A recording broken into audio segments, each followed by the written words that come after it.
काळे कुटुंबाला भेटणार आहे आणि काळे कुटुंबाच्या घरी साहेब आम्ही जाणार आहे. या माझ्या सगळ्या महिला भगिनी आहेत. मोठ्या प्रमाणात त्यांचे कुटुंबाचं दुःख झाले, त्या दुःखामध्ये तर आम्ही सहभागी होणार आहे. आणि म्हणून हा जो प्रसंग आले कुटुंब आता हाडवैरेचा येऊ नये आणि माझ्यावर जो अन्याय झाला त्या कुठल्याही प्रकारचा माझ्या महिला मात्र माझ्या पाठीशी आहेत. आणि तुम्ही काय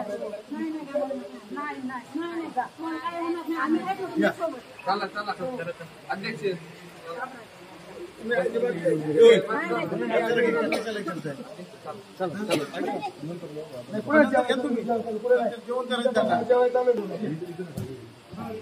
नवीन घडामोडी जाणून घेण्यासाठी आवाज वार्ता या न्यूज चॅनलला सबस्क्राईब करा व बेल आयकॉनला प्रेस करा. धन्यवाद.